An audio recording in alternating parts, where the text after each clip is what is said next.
Lakeland PBS presents Common Ground, brought to you by the Minnesota Arts and Cultural Heritage Fund and the citizens of Minnesota. Production funding of Common Ground is made possible in part by First National Bank Bemidji, continuing their second century of service to the community. Member FDIC.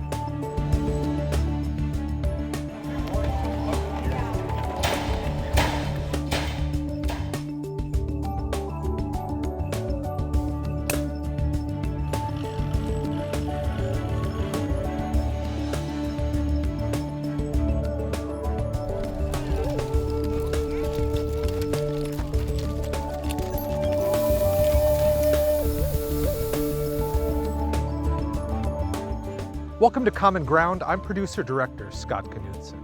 In this first episode of a two-part series, we examine Bemidji's efforts to restore and preserve its Carnegie Library.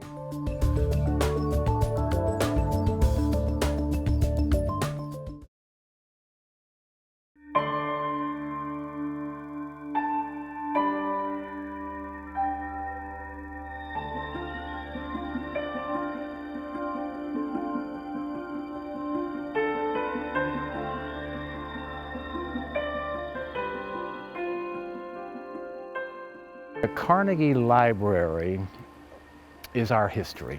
History matters, and it also brings in folks that come to our community and they go, wow, these people really care about their community. Look at this downtown. Look at the way we take care of this community. There are places like the Carnegie that are visible manifestation of the things that our parents and grandparents believed in for this community. And it will always be, as long as it's standing, a symbol of the city of Bemidji and of its citizens. You can't just tear it down.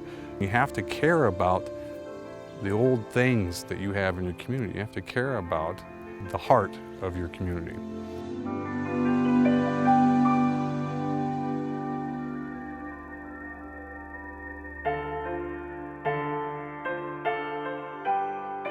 What went on here is a lot of work over the last 7 years to convince the City Council that we needed to save this building, then take the time to do the fundraising to succeed, and then get the construction done, and now celebrate. All my dreams came true. All of my dreams came true. We have tenants renting the building. We have purposes for the upstairs, and my imagination has been really busy over these 7 years, coming up with ideas and dropping little pearls of ideas into the Bemidji JC's ears that, gosh, wouldn't that be a good place for you to have an office? And that's kind of how it started. It gives me goosebumps. It is so beautiful. We knew underneath it all, it was going to be good, but to see it really here is just spectacular. The high ceilings and the windows have been restored, and you can see the lake, and the woodwork is so gorgeous, and the columns out front look so beautiful, and the restored floors. And the new addition is spectacular. I was not expecting it to be anything other than just an entrance, but it has gorgeous windows, and you can stand in there and you can see the lake, and the light is beautiful. And it enhances the exterior of the building. You come up the stairs and the old walls are in the inside now, and you can see what the windows were like. And it's just, it gives me goosebumps, and it will forever, I think. There are 2 or 3 generations who have not seen this upper level like this. There have been offices and other spaces in this building. And so now we've torn them out. You walk in, you see natural light. You can see out the windows. You see the lake view. So to see them come into the building and the joy they have on their face to see this finished work is really what brings me joy. With enough rent being paid by the people down in the lower portion of the building to cover all the expenses and necessary repairs. But those old brick buildings are better than a lot of stuff that's being built today. I think it took probably 6 or 7 years from the idea that we're going to save it to completing it, and that was during my whole term as mayor. So I feel a strong affinity for the work that we did, and also the fact that it was a big accomplishment for our community to get this done. It is better than I envisioned, but I had a vision. And that's the difference between those that just go move into something and leave it the way it is, and those that say, wow, but we can do this with this. But we could see that it was a diamond in the rough, because it was a diamond. It just was in the rough, and we fixed it.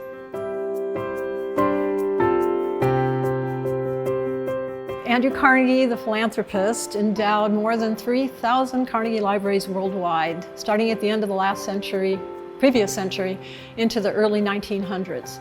He believed that literacy was one of the most important requirements for success for young people, especially people who grew up in poverty. So he, based on his own experience, after he collected all that wealth, gave it all away primarily to endow libraries across the world. There were probably 2,000 or 3,000 in the country, but Minnesota only had about 65. What happened was small towns across the country started to put together, usually the women's organizations would start a city library or a town library, and they'd collect books, and it would be a subscription library, so it was kind of private. 3 or 4 years later, they had 1,400 books, and it was time for the city to take it over, just after the city was incorporated. So the Ladies Library Association handed off the original library to the city. A library board was created, and the library board then, at their instigation, wrote away to Andrew Carnegie, because by then it was well known that he was willing to fund the construction of libraries for small towns. Several requirements. First of all, the city had to provide the land for the construction. The city had to sign a contract, an agreement in perpetuity that they would contribute 10% of the amount that Andrew had provided every year for the maintenance of the building. Not for books, for maintenance, and not for salaries or for librarians. It was strictly to take care of the buildings. Carnegie was a pretty enlightened guy in that he refused to build a library for a community unless it was open to everyone, all races, all religions, all people, open. So there were many libraries, many towns across the South which didn't want libraries because they were still segregated. So in 1908, A.P. Ritchie, the library board chairman, wrote away to Andrew Carnegie, and after some negotiations, they agreed that Andrew Carnegie would provide $12,500 for the construction of our library here in Bemidji. And the city authorized the piece of land in Library Park to be the location for the library, and away we went. The Carnegie Library in Bemidji opened in 1910 to great press. The Ladies Library Association kept meeting here, the Red Cross came here, there were theater performances here. It was a collection location for books for the USS Beltrami in the Second World War. This was actually a coming together under one spot of books and readers and people who were interested about talking about books and so on. So it became, in many respects, a social gathering place for a significant number of people. You know, to understand the significance of the Carnegie, because some people do and some people don't, I think you need to go back and visualize our community at the turn into the 19th century, when the Carnegie was founded. And if you think about our community then, it was basically a crossroads of two railroads. It was filled to the brim in the summer with rough lumberjacks. It was probably notable only for the number of saloons and brothels it had. But that's our history. But even then, a number of people in the community came together and they put a stake in the ground and they said, we're going to be more than this. We're going to stay here, we're going to prosper, we're going to raise our families here, we're going to educate them, and we're going to have a community. And that stake in the ground was the Carnegie Library. And it served as a library for the community until 1961.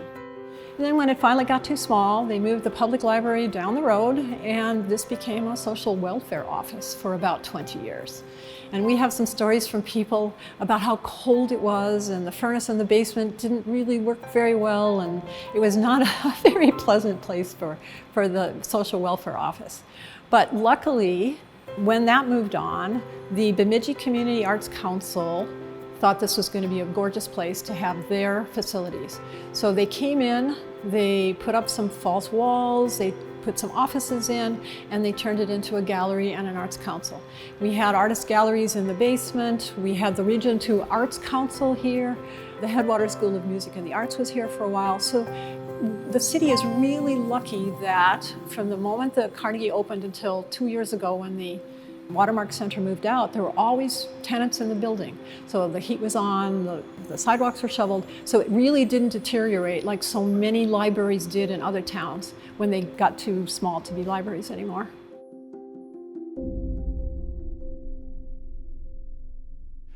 Really, the Carnegie story starts with the old high school. It was a beautiful castle-esque high school in what was the heart of Bemidji.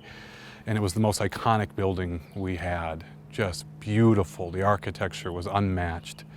Massive building. And then they built a new high school. So the conversation was, what do we do with the old high school? And again, what often happens is they don't really know. In truth, there was too many things you could have done with it. The real champion from back then was named Dick Rose, and he was an architect, wonderful man who pushed really hard to try to save the building. And there was a lot of ideas, you know, people maybe could move in there and have apartment buildings. It was contentious, going back and forth trying to save it. One season they just shut the power off, shut the heat off. The decision was to just kind of let the old high school go. Though there was all these people that wanted to save it, in the end, the high school died. And people were devastated. They thought that it was going to be saved, they thought it could be used for something else, and then suddenly it's being bulldozed. Bemidji lost a large part of its heart when that old high school went down. But the Carnegie Library survives only because the old high school died.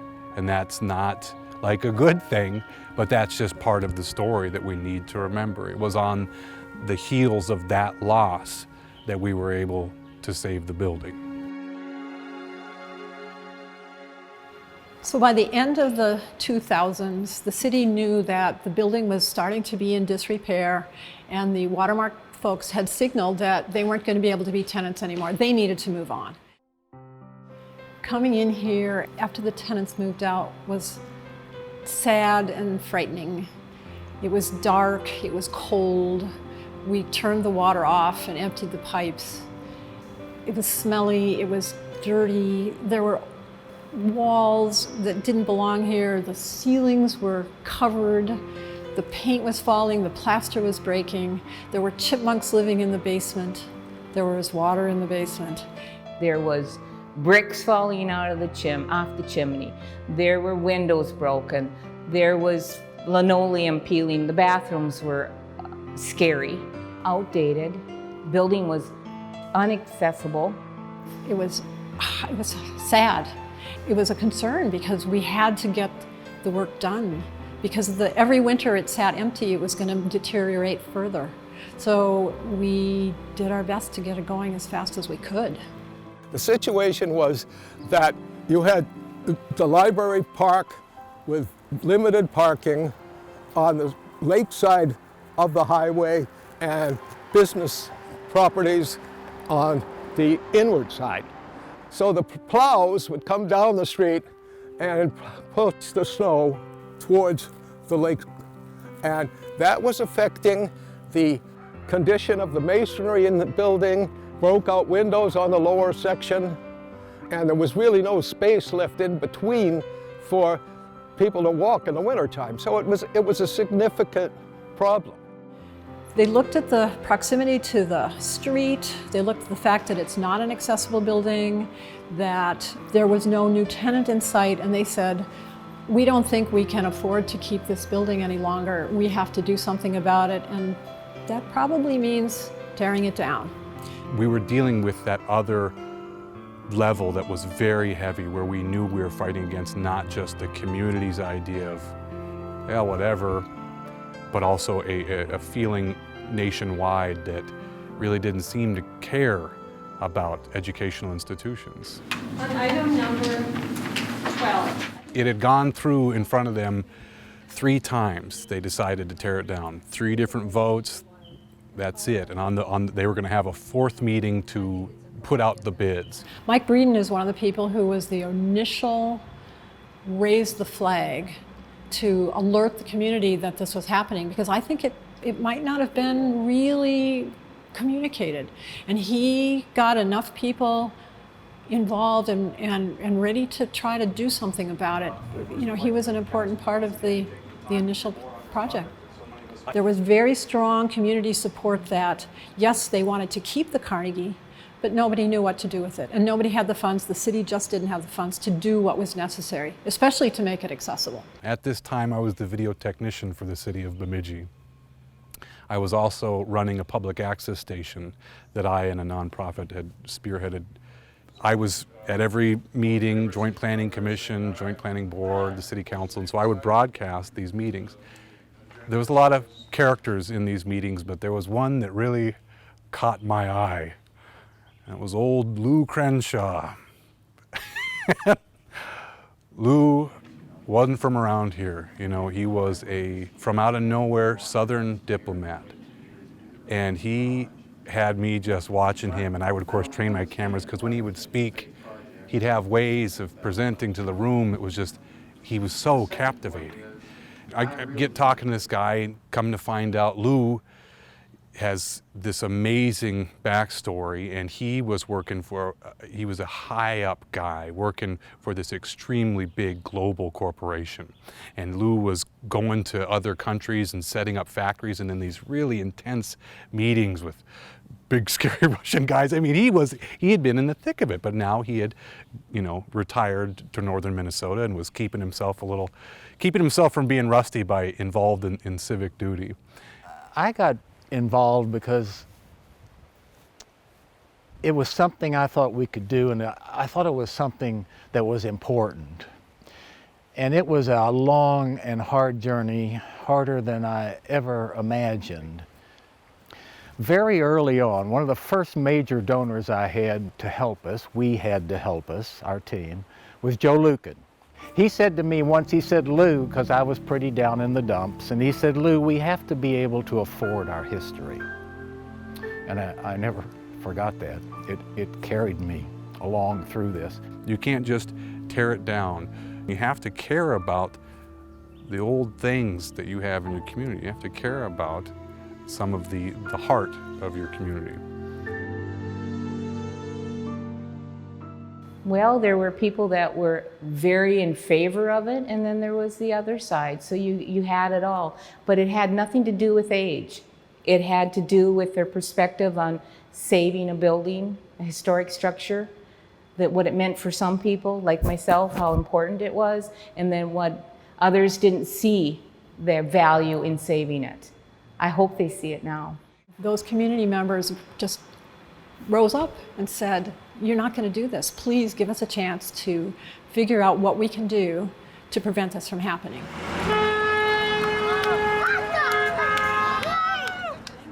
In 2012, the public uprising, basically the community protests, convinced the city council that we needed the time to assess the feasibility of what we could do with the Carnegie.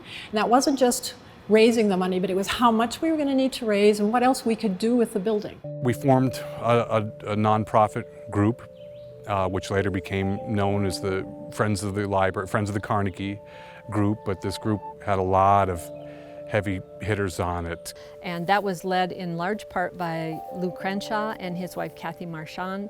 My role was mainly one of the search for major donors. It was a little fluid. We had people who started out with us as the Save the Carnegie Committee. Some of those folks stayed with us through the whole project. Others, members left and new members came and joined us, but we couldn't have done it without that list of people who did everything from fundraising to grant writing to proofreading to winter teas to working at the concessions to showing up at Art in the Park. We came up with all these different ways to get in and try to stop the city council on the fourth time they were going to vote on this thing to give the citizens a chance to save the building. So we started moving and grooving on things, got a hold of David Gurney, got a hold of the Historical Preservation Society, Michael Muirs, Alan Brew. God bless these guys. They were the people that were already invested in trying to save these old buildings. We used an architect to make an estimate of what it was going to take. We had them build a 3D digital model of the Carnegie where we could zoom in and around. We embedded these into videos that we made that were able to show what the possibilities were. And there are a lot of issues because the building's on the National Register, for one thing. So there are many requirements that you have to comply with the standards for National Register buildings. And then there were the whole issues of accessibility and the proximity to the highway and the damage. So lots of variables that we had to try to decide. It wasn't a war. It was very contentious, and people had their reasons, because they're stewards of the city, they're safeguarding, and the finances and everything that was at play. But our meetings, when we were formulated and had our meetings, we were meeting inside of City Hall, and the mayor would come and sit with us, and people would see it was a very open and transparent thing. So once the decision had been made that we had the opportunity to save the building, they did come alongside of us. So the committee went back to the council and recommended that it wouldn't take, I think we said about $1.2 million at the time we were dreaming, to restore the building. I'm speaking very generally about heritage preservation. Got in front of this City Hall, made our presentation. This is after multiple meetings. We were there back in the days of Greg Nygaard and some of the old guard, but we had that place packed and we didn't know what was going to happen. But we were trying. We originally wanted to come up with a purpose, a place that we wanted to have a reason for the building to survive. So I had always thought it'd be a great place to have public access television. It's right there by the lake. You could turn the cameras on to what's going on at the Art in the Park. And so we utilized that as part of a way to say, hey, we've got a reason for this building to stay alive. Please don't kill it, just stop. Please don't kill the building. And that was working. You're gonna have to do the architectural study. They had this long discussion, and then the vote happened. Okay, roll call. And do. The room just erupted in applause. It turned out old Lou Crenshaw had managed to have the city council overturn a 3-time over vote to tear down the old Carnegie Library. Greg Nygaard was a council member at that time, and it was his idea to say, how about if we would donate the first $100,000, which would be about what it would cost us to demolish it, and give that as seed money for the community group. But one of the major caveats was that we would have to move the building back. And I think it was 6 feet or something like that. And I think originally it was 10 feet, and there was an audible groan in the room. Which is the right thing, but we knew it was going to take far longer and cost far more. So that started us off on our journey. How can we raise what was going to be millions of dollars to move? Who's ever even talked about moving a building before? Not just a house, it's not a trailer, this is a mammoth building. When all of us were like, oh man, how are we going to do it? It was Alan Brew who stepped forward. Here's a check for $10,000. Being somewhat of a romantic at heart, I simply stood up and said, I'll cover the 10,000. And that's what kept it going. And at that point, we started to feel like, yeah, you know, with community support and this and people buying in, maybe we could raise that amount of money. And hey, there's grants. We could start writing a bunch of grants. We're a nonprofit. We could also maybe possibly keep this thing on the National Registry while still moving it. Like, but how? So all these different things, but we had this feeling the entire time that go ahead, we'll go to the mats for this thing because we've come this far, you know. So we did, we got very organized.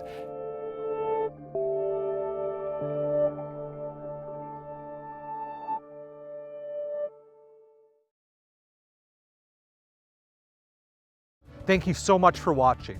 Join us again for part 2 on Common Ground. If you have an idea for Common Ground in North Central Minnesota, email us at legacy@lptv.org or call 218-333-3014. To watch Common Ground online, visit lptv.org and click Local Shows.